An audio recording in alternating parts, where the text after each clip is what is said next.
বাংলাদেশের game changer হচ্ছে তোমরা।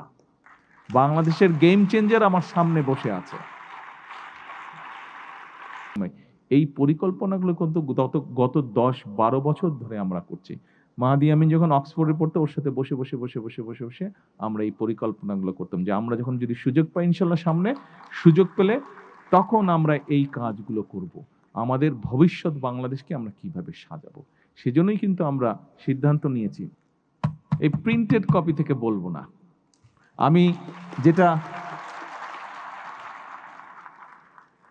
ভালো হোক মন্দ হোক যেটা আমি ফিল করছি আমার সায়েন্টিস্টদের সাথে আমি বা ইঞ্জিনিয়ারদের সাথে আমি সেটা নিয়ে আলাপ করতে চাই। প্রতি সপ্তাহে সর্বোচ্চবার বিকাশ পেমেন্টে 50 জন হবেন পেমেন্ট চ্যাম্পিয়ন। জিতে নিন টিভি সহ আকর্ষণীয় সব প্রাইজ।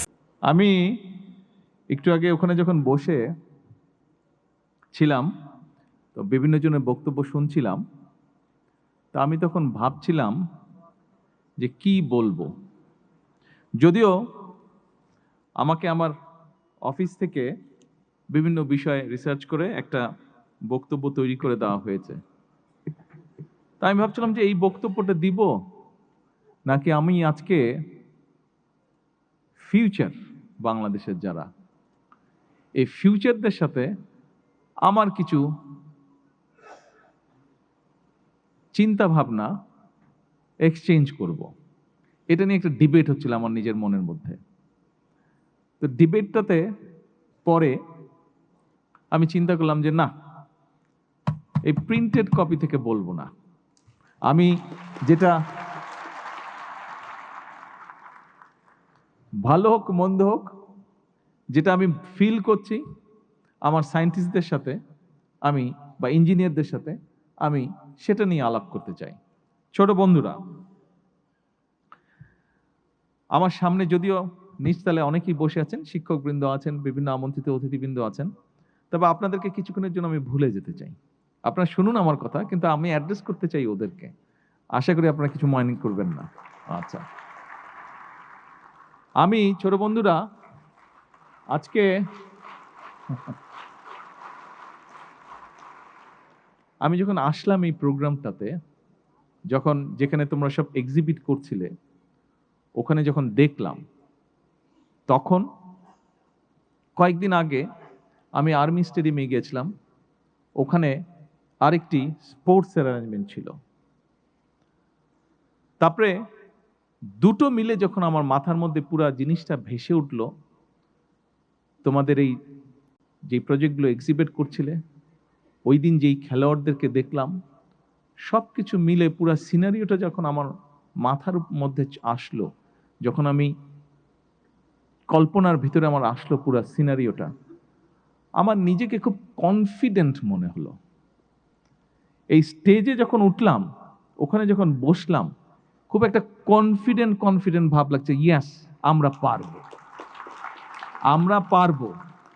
যাদের সামনে এইরকম ভবিষ্যৎ আছে, যাদের মধ্যে এরকম মেধা আছে, ওই মাঠের মধ্যে যাদেরকে আমি দেখে এসেছি খেলতে, আমার কাছে মনে হচ্ছে ইয়েস, বাংলাদেশের গেম চেঞ্জার হচ্ছে তোমরা। বাংলাদেশের গেম চেঞ্জার আমার সামনে বসে আছে।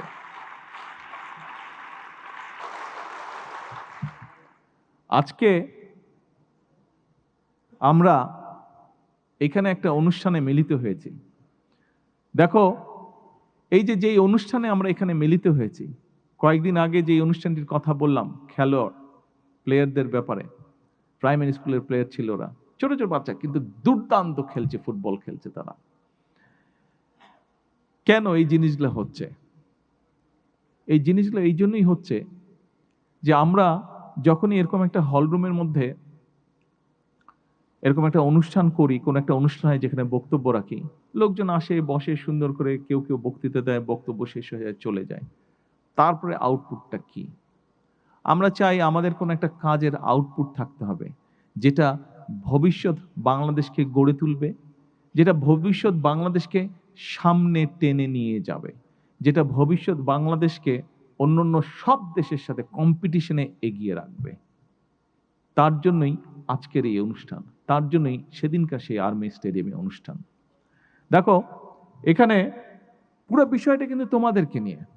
আমরা যা করতে চাচ্ছি, কম বেশি যেটাই করতে চাচ্ছি, সব কিছু কিন্তু তোমাদেরকে নিয়ে। তোমরা যারা দোতলায় আজকে বসে আছো, তোমরা যারা তোমাদের মতন তোমাদের আরো বন্ধু বান্ধব সহকর্মীরা ক্লাসমেটরা যারা সারা বাংলাদেশে ছড়িয়ে ছিটিয়ে আছো কোটি কোটি, সব কিছু তোমাদেরকে ঘিরে। আমরা যেই কাজগুলো করতে চাইছি সব কিছু তোমাদেরকে ঘিরে। কারণ আমরা আছি, কদিন পরে আমরা থাকবো না, কিন্তু তোমরা থাকবে। তোমরা বাংলাদেশকে সামনে নিয়ে যাবে, তোমরা বাংলাদেশকে গড়ে তুলবে। সেটা স্পোর্টসে হোক, সেটা ইনোভেশনে হোক, সেটা যে কোনো কিছুতেই হোক না কেন, বাংলাদেশকে ভবিষ্যতে সামনে পৃথিবীতে, ভবিষ্যৎ পৃথিবীতে তোমরা নেতৃত্ব দিবে। আমরা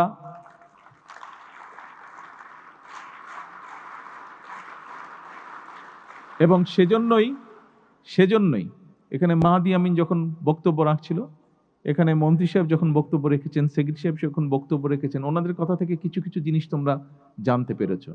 এই যে শিক্ষা ব্যবস্থার মধ্যে আমরা স্পোর্টসকে নিয়ে আসতে চাইছি, শিক্ষা ব্যবস্থার মধ্যে আমরা যে কালচারকে নিয়ে আসতে চাইছি, এই যে ইনোভেশনকে যে নিয়ে আসতে চাইছি, এটা কিন্তু হঠাৎ করে আমরা চিন্তা করিনি। এই যে এখানে মাহাদি আমিন আমার পাশে বসে আছে, এই মাহাদি আমিন এবং আমি এই যে এই পরিকল্পনাগুলো, এই যে দেখো তোমরা নিশ্চয়ই এর মধ্যে জানো, হয়তো কেউ কেউ পার্টিসিপেটও করেছো, সেটা হচ্ছে নতুন করি স্পোর্টস বা নতুন করি, বা এই যে অন্য স্পোর্ট যেটা এডুকেশন মিনিস্ট্রির আন্ডারে হচ্ছে। আমরা অলরেডি বলেছি কালচারাল মিনিস্ট্রি থেকে আজকে যেরকম ইনোভেশন নিয়ে প্রোগ্রাম হয়েছে, ঠিক কালচারাল মিনিস্ট্রি থেকেও প্রোগ্রাম হবে স্কুলে স্কুলে, কলেজে কলেজে। বাচ্চাদের কে গান করতে পারে, কে ছবি আঁকতে পারে, কে কবিতা আবৃত্তি করতে পারে, কে কোরআন কেরাত করতে প্রতিযোগিতা করতে পারে। এই যে তোমাদের মধ্যে থেকে যে বের করে নিয়ে আসতে চাইছি আমি, এই পরিকল্পনাগুলো কিন্তু গত 10-12 বছর ধরে আমরা করছি। মাহাদি আমিন যখন অক্সফোর্ডে পড়তো, ওর সাথে বসে বসে বসে বসে বসে বসে আমরা এই পরিকল্পনাগুলো করতাম, যে আমরা যখন যদি সুযোগ পাই ইনশাল্লাহ সামনে, সুযোগ পেলে তখন আমরা এই কাজগুলো করব। আমাদের ভবিষ্যৎ বাংলাদেশকে আমরা কিভাবে সাজাবো, সেজন্যই কিন্তু আমরা সিদ্ধান্ত নিয়েছি, যেটা বললাম ক্লাস 6 থেকে ক্লাস 1 থেকে 5 পর্যন্ত যতটুকু কাজ হয়, কিন্তু তখন তো বাচ্চারা ছোট থাকে, তারপরে যতটুকু করা যায়। কিন্তু 6 থেকে 12 পর্যন্ত বাচ্চাদেরকে আমরা যেরকম একটা থার্ড ল্যাঙ্গুয়েজ দিচ্ছি, তোমরা তো বাংলা পড়ছো, বাংলা বলছো, সাথে ইংরেজিও করছো, ইংরেজিটার উপরে আমরা জোর দিতে চাইছি। ইংরেজিতে আরো যাতে বেটার তোমরা বলতে পারো, লিখতে পারো, পড়তে পারো। একই সাথে আমরা তোমাদের জন্য আরো কয়েকটা ভাষা সিলেক্ট করব, যেই ভাষাগুলো মধ্যে যে কোনো একটা শিখলে তোমার একটা থার্ড ল্যাঙ্গুয়েজ জানা থাকবে। তার ফলে তুমি দেশের ভিতরেই হোক, এই যে এখানে দেখো একটু আগে আমাদের দুটো মেয়ে কি সুন্দর চাইনিজ ভাষায় কথা বললো। এখন এই যে যখন চায়নায় যাবে, ওরা যদি চায়নায় যায়, ওদের কিন্তু কোনো সমস্যা হবে না। ঠিক তুমি যদি জার্মানিতে যাও, বা তুমি যদি জাপানে যাও, তুমি যদি ফ্রান্সে যাও, তুমি যদি মিডল ইস্টে যাও, তোমার যদি সেই ভাষাগুলো জানা থাকে, তখন কিন্তু তোমার, সেটা তুমি চাকরি বাকরি করো অথবা যে কোনো কাজই করো, তোমার কিন্তু সেখানে সমস্যা হবে না। কাজে এই যে ভাষাটা আমরা তোমাদেরকে শেখাতে চাইছি, এরকম স্কুলের মধ্যে আমরা ভাষাটা নিয়ে আসবো। একই সাথে ইনোভেশন তো আছে। আমরা চাইছি যে তোমাদের মধ্যে, এখানে তোমরা যারা আজকে ইনোভেশনের মধ্যে এসছো, এই প্রোগ্রামে এসছো, তোমাদের মধ্যে অনেকেই এরকম আছে, কেউ হয়তো ছবি আঁকতে পছন্দ করো, কেউ হয়তো গান গাইতে পছন্দ করো, কেউ হয়তো কবিতা আবৃত্তি করতে পছন্দ করো, কেউ হয়তো মিউজিক্যাল ইনস্ট্রুমেন্ট বাজাতে পছন্দ করো। আমরা চাচ্ছি তোমাদেরকে এই স্কোপটাও আমরা করে দিব। আজকে যেরকম তোমাদের ভিতরে ইঞ্জিনিয়ারিং বা সায়েন্টিফিক যেই প্রতিভা আছে, সেটাকে যেরকম আমরা ফুটিয়ে তোলার চেষ্টা করছি, আমরা এটাও পরিকল্পনা গ্রহণ করেছি যে তোমাদের ওই কোয়ালিটি যাদের মধ্যে আছে, তাদেরকে আমরা সুযোগ করে দেব, যাতে তোমরা ওই কোয়ালিটিটা তোমরা ফুটিয়ে তুলতে পারো।